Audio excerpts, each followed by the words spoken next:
is that when the teenage girls find out that teenage guys struggle with the pornography, it's not that the girls are all mad at us. They just feel sorry for us that we can't relate to women in a more interesting way, because as a guy, the pornography as a guy is the perfect way for a guy to shoot his future marriage in the head. Because it trains me that girls, their things to be used for my kicks. She's got to be constantly sexually available, physically flawless, and when you get done bored lusting after, you go to the next fantasy, and it's no big deal at all, because you can judge the value of a woman by how much lust she generates in me. And we would laugh it off. And I'm sure there's some guys in the audience, and in their heads right now, they're thinking, dude, whatever, I got some porn on the internet, and I got some Maxim magazines, it's not a problem, I'm not getting anyone pregnant.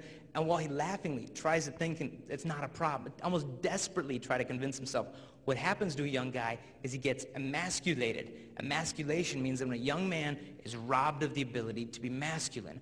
And pornography flips that backwards, so we men learn to sacrifice and empty the girls for the sake of ourselves, and we miss the whole point of manhood. And in high school, we would totally laugh it off. We're like, dude, who cares? I'm not getting anyone pregnant. It's all good. I'm not killing it. I'm not hurting anyone. We'd have no clue what we were looking at. You know, Pamela Anderson, the big supermodel for, out in Los Angeles, you know when she first posed for Playboy and she started crying?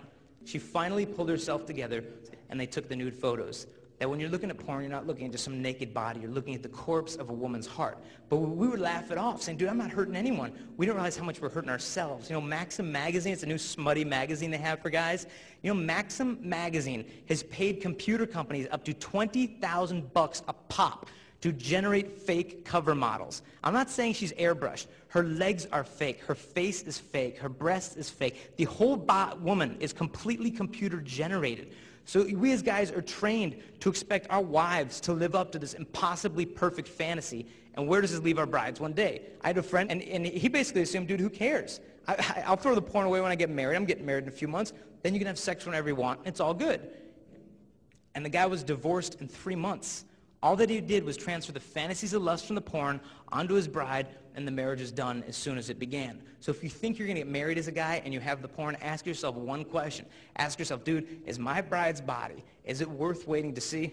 Or is she frankly not even worth waiting to see? Because if I can trash the porn tonight, I'm training myself in faithfulness before I ever even meet that girl. And you as a guy could imagine if your future wife is at home from school right now. She's on the computer. She gets an email to invite her to visit some pornographic website of guys. I would imagine you would pray that she would have the strength just to delete it. Imagine you're carrying your wife into the honeymoon suite for your wedding night, and she's got her arms locked around your neck. And she says, honey, I'm so excited about tonight. And you're like, me too, me too, me too, me too. Walking her in there, and she says, honey, to get ready for you tonight. And you're like, She says, honey, to get ready for you tonight. She says, I've been looking at thousands of pages of naked men on the internet. You'd be like, yeah, babe, maybe wait all life, but don't you sort of have to wait with your eyes? And that's what it comes down to. If I can't say no to sex, what's my yes even worth? But I don't think that guys are the problem. I think high school guys are the solution to the entire problem, and I have the research to back me up. They just finished a study of how many high school students are having sex in America, and what they found is this. High school girls, in the last 10 years, your sexual activity rates in America have gone down about 1%. So now 54% of high school girls are virgins. What about high school guys? High school guys in America over the last 10 years, sexual activity rates have gone down 20%. So now the majority of high school guys and high school girls in America are virgins. It's starting to sweep the country.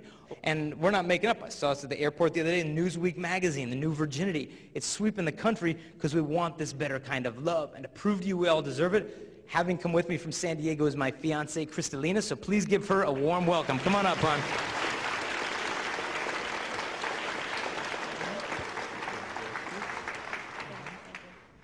Good morning, everyone. Okay, now, I'm coming from a completely different angle than Jason here. When I was about a sophomore in high school, I had my first serious relationship. And after a while of dating, we thought we were in love and everything was great. And slowly, we started to get very physical. And slowly, the pressure started to set into the relationship.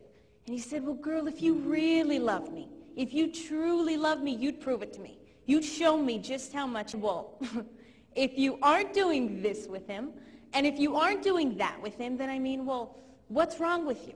Everybody's doing it. You love him, right? And I thought, well, yeah, I love him. They said, well, then what's the problem?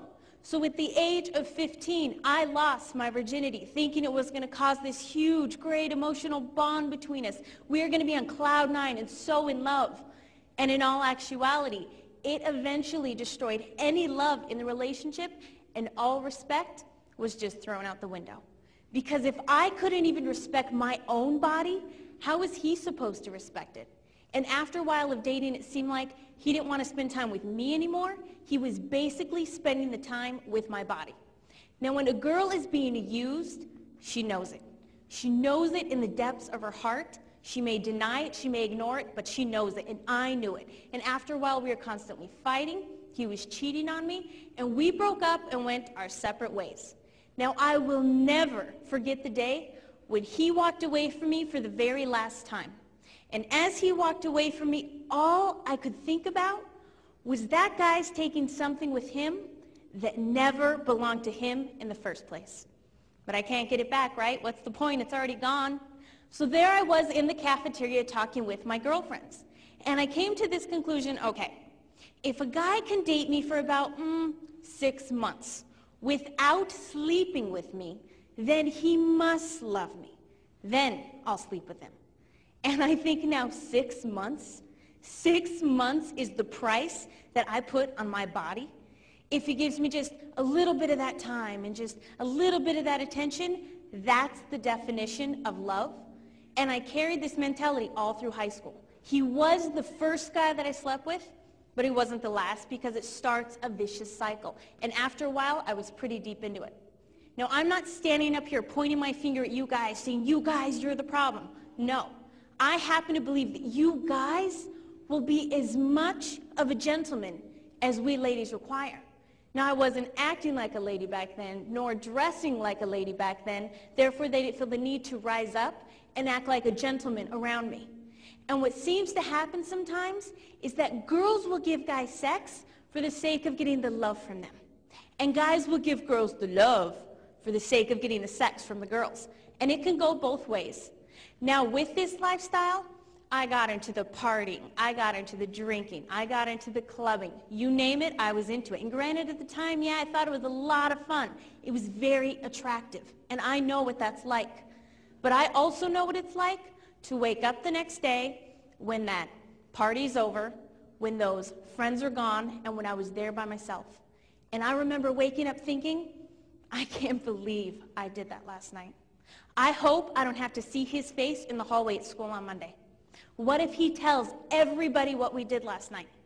What if I'm pregnant? What am I going to tell my mom? What if I have a disease now? What am I going to do? All of these things constantly going through my head. And the night before, my friends would always say to me, oh, it's all fun and games. Don't worry about it. It's not a big deal. But I can promise you and stand up here today and say, the next morning, the fun and games was over. And I woke up hating myself, and I woke up with nothing but disgust and regret. And I knew deep in my heart it wasn't worth it. There was a girl that came up to me after one of our talks, and she said, you know, during the talk I was thinking, all the hooking up with guys, all the going to parties, doing this and that. She goes, I realized I was just a prostitute who wasn't getting paid. And it hit her. It hit her hard. Now, after a while of living this lifestyle, my mother had an idea what was going on in my life. Most parents have an idea what's going on in your lives. As much as I thought I was fooling my mother, I was really fooling myself. And she came up to me one day and she said, Kristalina, there's a talk on relationships this weekend, and you're going to it. I said, a sex talk? Are you kidding me? I'm not going to go listen to some dork talk about sex. Thanks, but no thanks. She said, no, you're going. I don't care if you like it or not. And I thought, fine, okay. I'll go to her little talk. I'll sit in the very back of the room for 15 minutes, and I'm out of there. I have a party to go to. I have friends to see. I don't have time. And in that 15 minutes that I sat there, my life was changed. There was a guy who was very honest, blunt, and real. He talked about all of the girls, all of the sex, all the pornography, all of the partying he had been into, and he just laid it out. And I felt like that guy, he had grabbed my hand out of the audience, and he walked through my life. Like he could see the things I was most ashamed of and hiding, and I thought, well, what's the difference? He's done the same exact things I've done, and I just watched him, and he just had this peace, this joy, and